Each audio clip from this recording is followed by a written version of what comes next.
One sentence. That's all it took. A single, unscripted declaration from Princess Michael of Kent, and the walls of the monarchy trembled. Cameras were rolling. Courtiers froze. Phones lit up across Windsor like alarm bells. When she said, "Catherine is the only true queen we have," she didn't just break protocol. She ignited a royal earthquake that no one inside Buckingham Palace was prepared to contain. Before we go deeper into what this really means for the royal family, make sure to subscribe so you don't miss a single update. It was not the setting that made the moment explosive, it was the certainty in her voice. There was no hesitation, no polite royal cushioning, no softening of impact. Princess Michael of Kent did not speak like someone offering admiration. She spoke like someone issuing a verdict, and in a monarchy built on hierarchy, precision, and carefully curated language, a verdict delivered without clearance is nothing short of rebellion. Those standing nearby understood it instantly. A glance here, a stiffened posture there, silence that felt heavy enough to crush marble floors. The institution thrives on control, and in that split second, control slipped. This was not a fringe royal grasping for attention. Princess Michael carries a lineage that intersects with the deepest roots of European nobility. She has spent decades observing palace dynamics from a vantage point close enough to understand its vulnerabilities. She has never feared controversy. In fact, she has often leaned into it. But this declaration was different. It was not gossip. It was not rumor. It was a direct challenge wrapped in a single word. Only. That word did more than elevate Catherine. It excluded everyone else. It drew a line through the present and circled the future. And inevitably, that future circles back to Queen Camilla, because if Catherine is the only true queen, then what is Camilla? The question lingered unspoken but unmistakable. Titles may be granted by ceremony, but legitimacy is granted by perception. In one sentence, Princess Michael reframed that perception. She suggested that the crown may sit on one head, but the spirit of the monarchy rests on another. That distinction is dangerous. It shifts loyalty. It stirs old wounds. It reopens debates that palace officials have worked tirelessly to close. Within minutes, the outside world responded. Social media platforms erupted. Supporters of Catherine amplified the statement, celebrating it as overdue recognition. Critics of the current royal structure seized it as proof of internal fracture. Trending hashtags transformed a single comment into a national conversation. The palace, accustomed to managing headlines, suddenly found itself reacting rather than directing. And behind closed doors, emergency calls began. Senior advisors reached for damage control strategies. Should they dismiss it as personal opinion? Should they demand clarification? Or should they remain silent and hope the storm passes? But storms like this rarely pass quietly. They gather, they evolve, they expose fault lines that have long existed beneath polished smiles and choreographed appearances. And if one sentence could cause this much tremor, then perhaps the real shock is not that it was spoken, but that it had been waiting to be said. But to understand why those words detonated like dynamite, we have to examine what they truly implied and who they were directed against. For years, the monarchy projected unity, polished smiles, synchronized appearances, carefully staged affection. But behind palace gates, a colder reality simmered. Two women, two crowns, two competing legacies. And while the public saw harmony, insiders whispered about a fracture so delicate it could shatter under the slightest pressure. Princess Michael's declaration didn't create the rift, it exposed it. Queen Camilla's journey to the throne was never simple. For some, she represents loyalty that endured decades of scrutiny. For others, she remains a reminder of a chapter the nation never fully healed from. Her title may be secured by ceremony, but public affection has always felt conditional, carefully negotiated rather than freely given. Every appearance, every speech, every gesture has been measured against history, and history can be unforgiving. Beneath the formal acknowledgement of her role lies an undercurrent of doubt that has never completely disappeared. It is quiet, restrained, but persistent. Then there is Catherine. Her rise has not been loud, yet it has been relentless. From the moment she entered the royal orbit, she carried expectation like a second skin. Over time, expectation transformed into admiration. Admiration evolved into something deeper: belief. She became a symbol not just of continuity, but of renewal. Where controversy once clouded the monarchy, she seemed to bring clarity. Where distrust lingered, she inspired confidence. It was never officially declared, yet it became widely felt. She embodied the future in a way that felt natural, almost inevitable. The palace understood this delicate imbalance. Advisors worked tirelessly to present harmony, to ensure public engagements were distributed with precision. Appearances were choreographed to avoid comparison. Language was carefully chosen to elevate both women without diminishing either. But subtlety has its limits. Observers began to notice patterns, moments when Catherine's presence drew louder applause, when headlines gravitated toward her with magnetic force. Reports circulated of quiet tensions during key events, of decisions that appeared neutral, but carried unmistakable symbolism.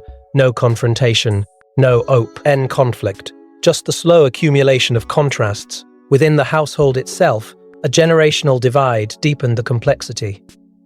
Younger staffers, attuned to shifting public sentiment, often viewed Catherine as the bridge to relevance in a rapidly changing world. Senior courtiers, loyal to tradition and protective of established hierarchy, were cautious about allowing perception to outpace protocol. Alignments formed not through declarations, but through subtle preferences whose initiatives received more strategic backing, whose projects were framed as visionary rather than supportive. The monarchy, outwardly unified, quietly wrestled with two visions of its own survival, and at the center of this tension stood Catherine herself, maintaining composure under an invisible weight. To be admired so intensely is a privilege, but also a burden. Every smile must reassure. Every silence must avoid implication. She could not afford to appear ambitious, yet she could not shrink from expectation. The emotional toll of balancing grace with restraint is rarely acknowledged, but it shapes every measured word and every controlled expression. Success, in her case, required suppression. Strength demanded stillness. Princess Michael's declaration shattered that stillness. It forced what had long been implied into the open. The contrast between success and suffering, legitimacy and longing, present authority and future promise became impossible to ignore. The fracture, once whispered about in corridors, now echoed in public discourse. And the more people examined it, the clearer it became that this was not a sudden rupture, but a slow-burning divide, finally given oxygen. And yet, if this divide had remained silent, it might have survived until one woman decided silence was no longer an option. Princess Michael of Kent has never been predictable. Aristocratic, sharp-tongued, unafraid of controversy. She has spent decades orbiting the throne, close enough to observe its fragility, distant enough to speak freely. But this wasn't another headline-grabbing comment. This was strategic, deliberate, and possibly decades in the making. To understand the force behind her words, you have to understand her position. She exists in that rare royal space, neither central nor irrelevant, close enough to witness the machinery of power turning behind closed doors, yet far enough removed to avoid being crushed by it. That outsider-insider status grants perspective. It also grants freedom. She has never depended on public approval for survival, and perhaps that is why she has never hesitated to test its limits. While others measure every sentence against consequence, she has often chosen conviction over caution. Her history supports that pattern. Over the years, she has stepped into controversy without flinching, offering commentary that others would bury beneath diplomacy. Critics call it reckless, admirers call it honest. Either way, it has always been intentional, and intention is the key here. This was not an impulsive slip of the tongue. It carried the tone of someone who has watched the monarchy evolve, and perhaps unravel, and decided the moment for subtlety had passed. There are whispers that her motivations are rooted in something deeper than personal preference. Loyalty to tradition, loyalty to lineage, loyalty to an idea of monarchy that feels endangered. For some within aristocratic circles, the crown is not merely a role, it is a sacred inheritance, one that must be embodied with a certain gravitas, a certain moral steadiness. In Catherine, Princess Michael may see that embodiment, not just elegance, not just popularity, but endurance, the ability to absorb pressure without cracking, the discipline to remain silent when provoked, the resilience to endure comparison, criticism, and expectation, and emerge stronger. There is also the possibility of frustration. a quiet disillusionment with how modern palace politics operate, the balancing acts, the compromises, the strategic rebranding. For someone steeped in older traditions, the monarchy's attempt to adapt may feel like dilution, and if she believes that adaptation has come at the expense of authenticity, then her declaration becomes more than praise, it becomes protest. Timing, too, cannot be ignored. This was not spoken in a vacuum. Public sentiment around Catherine has been surging. Questions about the monarchy's future are growing louder. The generational shift is undeniable. By choosing this precise moment, Princess Michael ensured that her words would not vanish into polite applause. They would ignite debate, they would force comparison, they would push the unspoken into the spotlight, and perhaps, at the heart of it all, there is memory. History repeating itself in ways that feel painfully familiar, a beloved woman positioned as the emotional center of the nation, a complicated figure occupying the official throne, public affection clashing with institutional authority. If she has seen this pattern before, then her declaration may be less rebellion and more warning. But if this was strategy, then someone else had to be the silent target, and that's where the real tension begins. To declare another woman the only true queen, while a reigning queen consort sits on the throne, is not subtle. It's not accidental, it's a public challenge. And within palace walls, that kind of challenge carries consequences. Because if Catherine is the only true queen, then what does that make Camilla? Temporary? Symbolic? Temporary? Symbolic? Replaceable? The implications cut deeper than ceremony, they strike at identity. Queen Camilla's position has always carried a quiet fragility. Her title may be formal, her duties defined, but public affection has never flowed toward her without hesitation.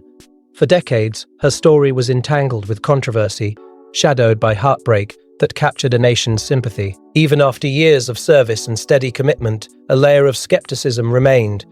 Not loud, not always visible, but present. Every public appearance required resilience. Every headline carried the weight of comparison. She stepped into the role of queen consort, knowing that acceptance would not be automatic. It would be negotiated, slowly, carefully, perhaps never completely. And then comes the unavoidable ghost of history. The emotional legacy of Princess Diana has never faded from public memory.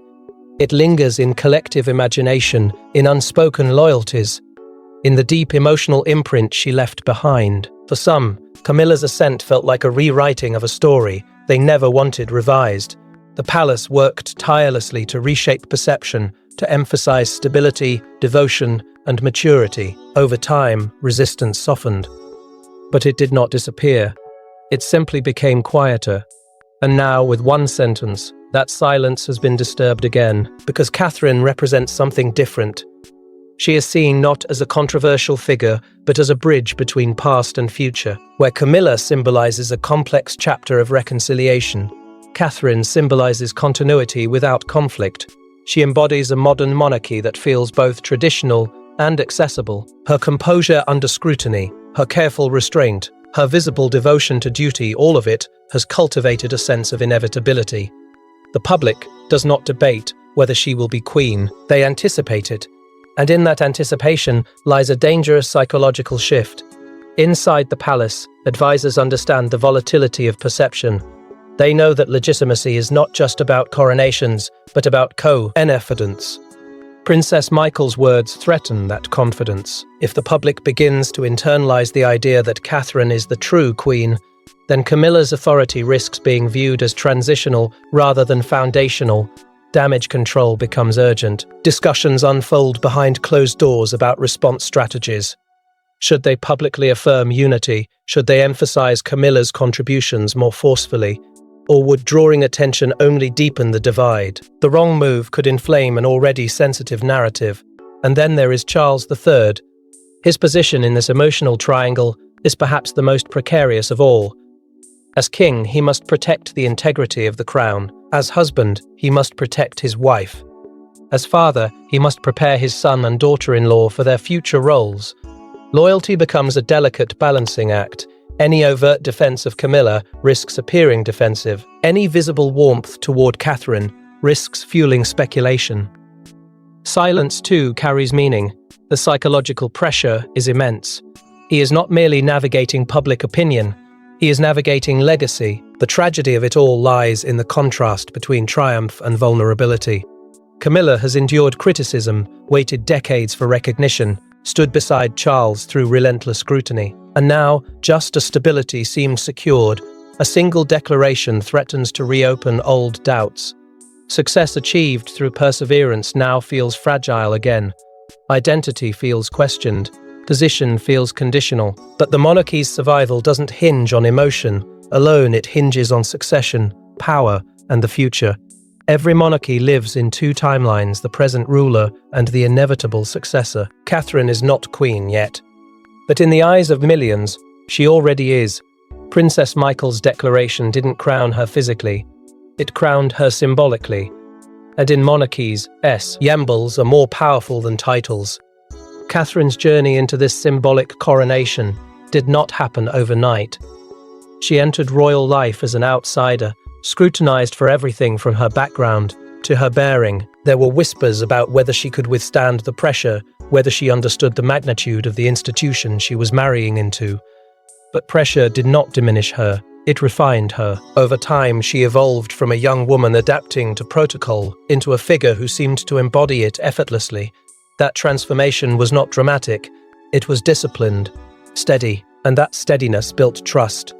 Public adoration followed, and with it came something more potent than applause: influence. In a constitutional monarchy, perception is political currency. The affection people feel translates into stability. The faith they place in a future queen becomes a safeguard for the crown itself.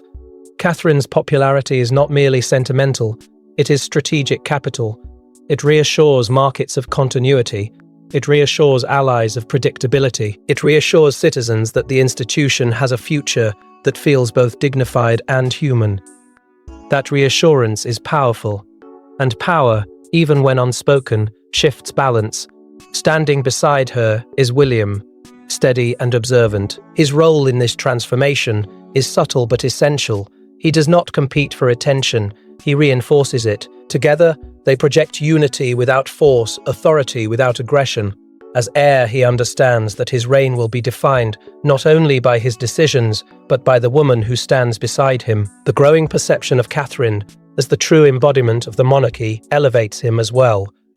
Their partnership becomes a symbol of renewal, a modern chapter that feels less burdened by past controversies and more anchored in forward momentum. And then there is the next generation. George, Charlotte, and Louis represent more than lineage. They represent continuity made visible. They are watching, learning, absorbing the weight of expectation long before they fully comprehend it. The public watches them too, investing hope into their futures. Youthful credibility has become essential for survival in a rapidly changing world. The monarchy cannot rely solely on tradition.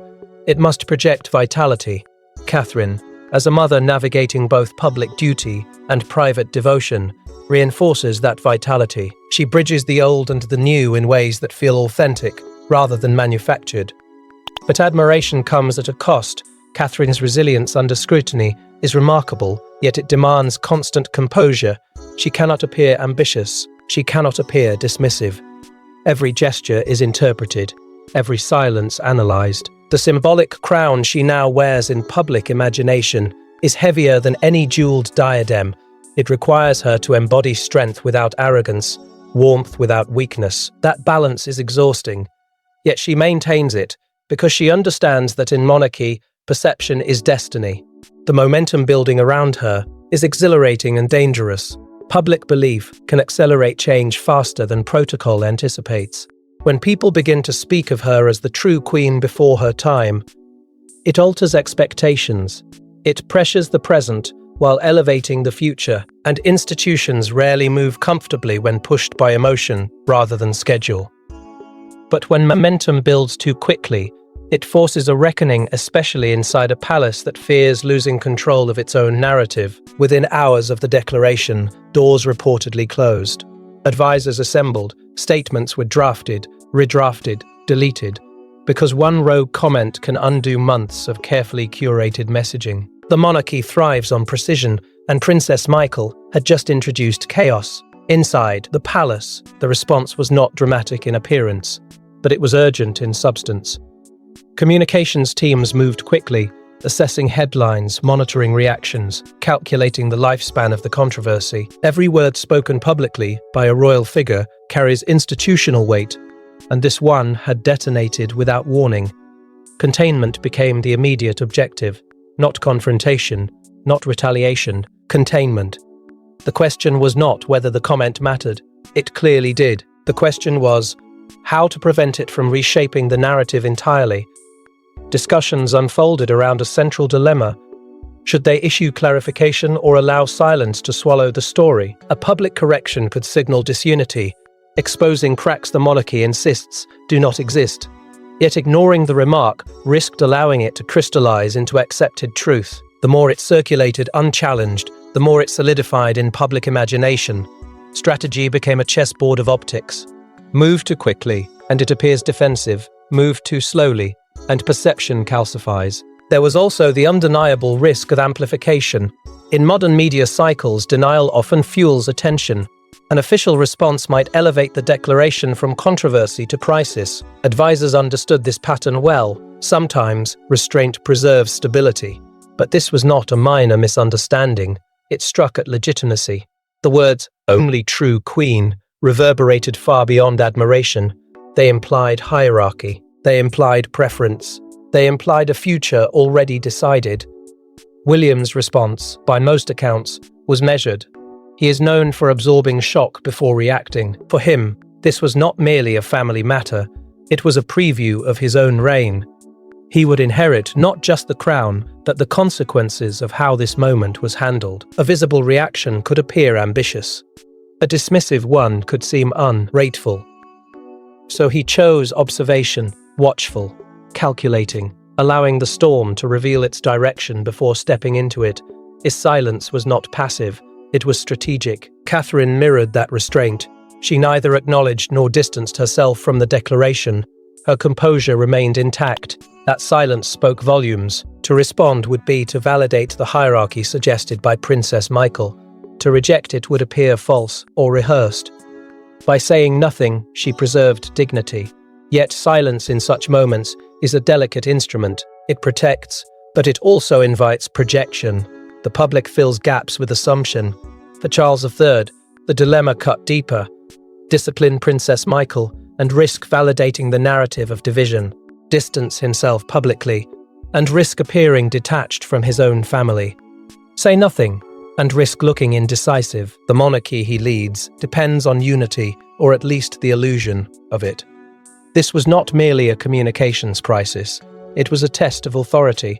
Does the king correct a royal relative? Does he protect his queen consort more visibly? Or does he trust that time will dilute the impact?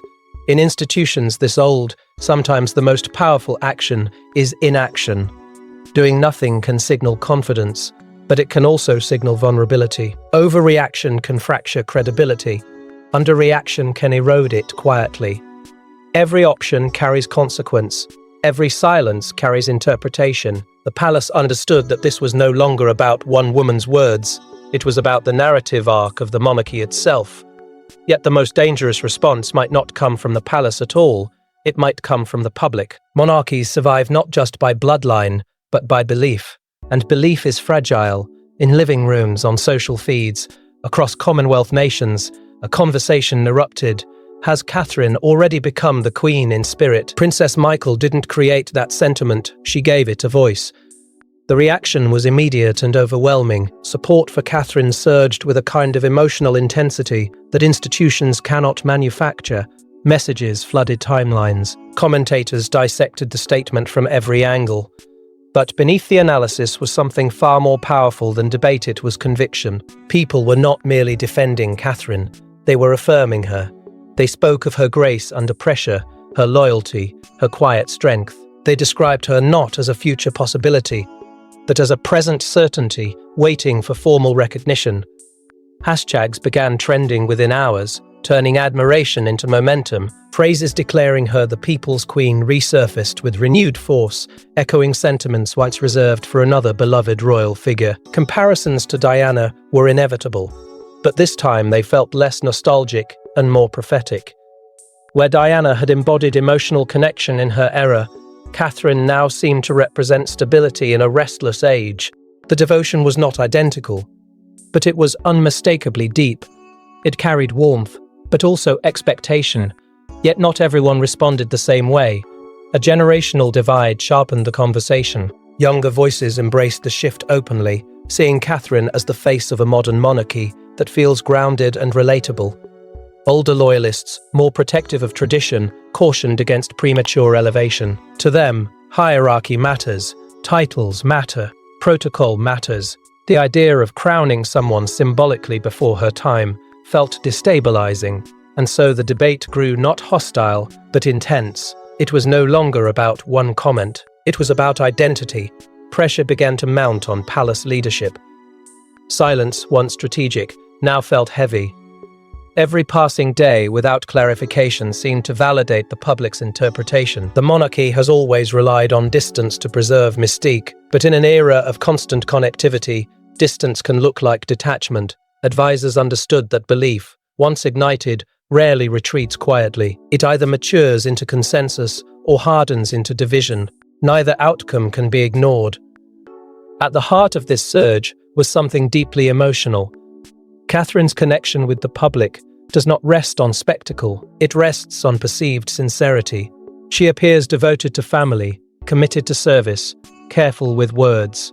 That image has cultivated trust, and trust, once earned, becomes protective. People do not merely admire her, they feel invested in her journey.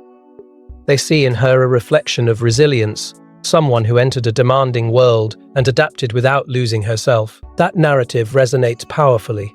Gradually, language began to shift. Commentators stopped referring to her solely as the future queen. Instead, a new phrase gained traction: queen in waiting, subtle yet profound. It suggests inevitability rather than possibility. It frames her not as a distant successor, but as a presence already shaping the monarchy's direction.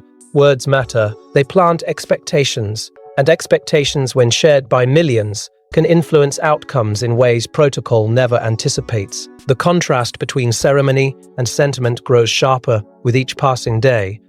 Official titles remain unchanged, yet emotional allegiance tilts steadily toward the future. And when belief begins to outweigh structure, institutions must decide whether to resist or adapt.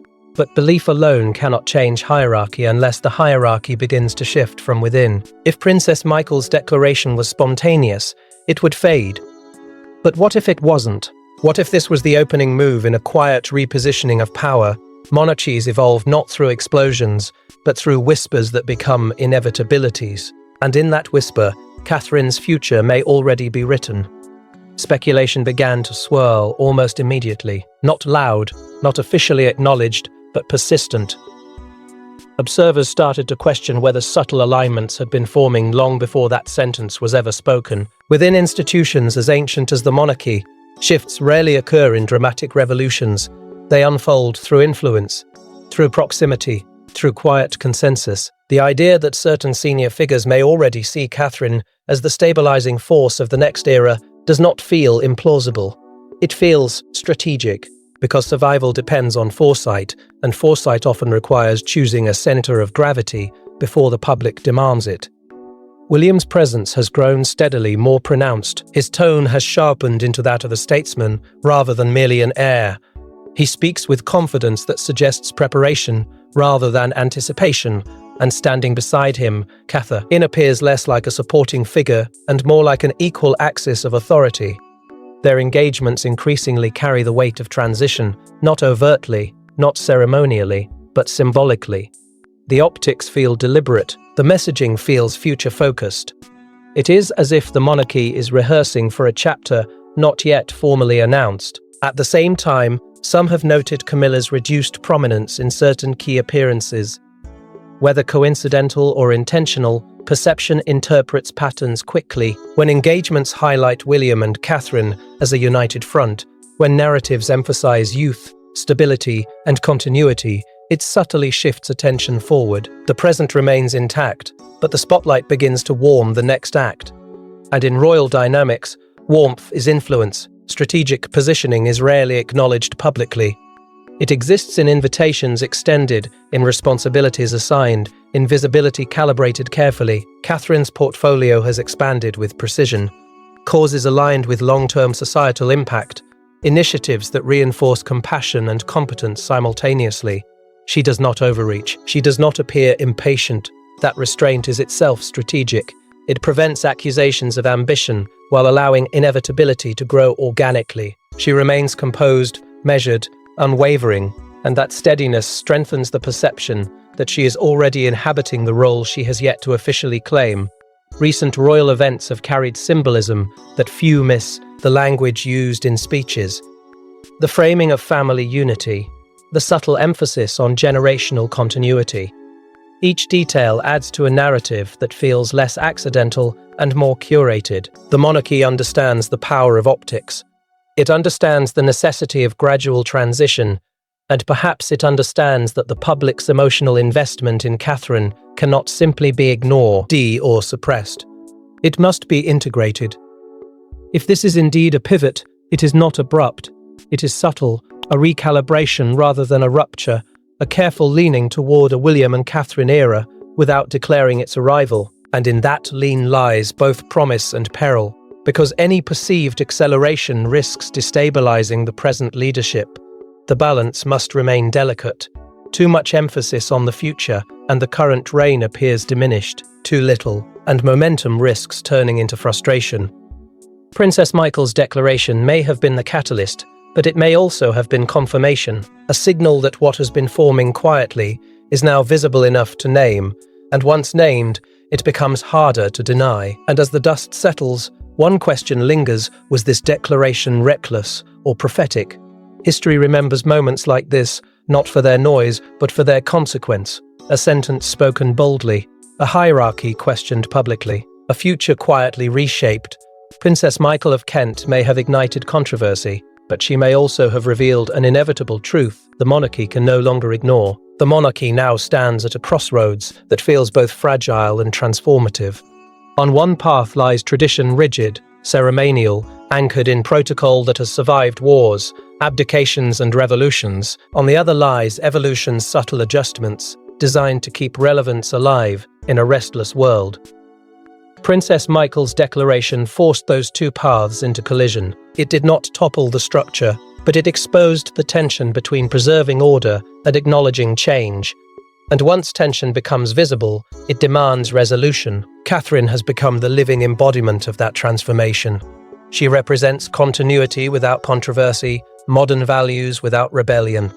She moves within tradition, yet she feels accessible to a generatio that demands authenticity. Her strength is not loud, but it is unmistakable. She does not chase influence. It gathers around her naturally.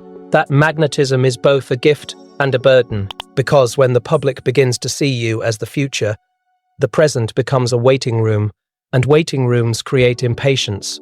For Camilla, the emotional landscape remains uncertain. She holds the title, fulfills the duties, stands beside the king with loyalty that has endured decades of scrutiny, yet perception can be cruel. When admiration shifts forward, it casts shadows backward. Her journey to acceptance was long and painful. Stability was hard-earned, and now, a single declaration threatens to reopen insecurities she may have believed were finally settled. Triumph feels fragile, position feels conditional. The crown she wears carries dignity, but also doubt. William's ascent looms quietly but unmistakably. He does not rush it. He does not signal ambition, but time moves regardless of preference. His era approaches with steady inevitability, and with it comes the expectation of renewal. The monarchy's long game has always been survival through adaptation. It bends without appearing to bend. It shifts without announcing movement. The question is not whether change is coming, it is how gracefully it will unfold. Loyalty and legacy now hang in delicate balance. Loyalty to the reigning queen consort, loyalty to the future queen in waiting, loyalty to the king who must protect both without fracturing either. Legacy demands continuity, but it also demands foresight. Protecting the institution may require embracing the very momentum that feels destabilizing. And in that paradox lies the heart of this moment. Is this the beginning of a new royal era, or merely a flash of public emotion destined to fade? That uncertainty is what makes it historic. Because sometimes history does not announce itself with ceremony. It whispers through bold sentences and waits to see who listens. Princess Michael may have spoken what others only thought, or she may have accelerated something already in motion. Because in the monarchy, nothing is accidental, and when someone declares a queen before her time, it may mean her time has already begun. Thanks for watching. Please don't forget to like and subscribe, and we will see you in next one.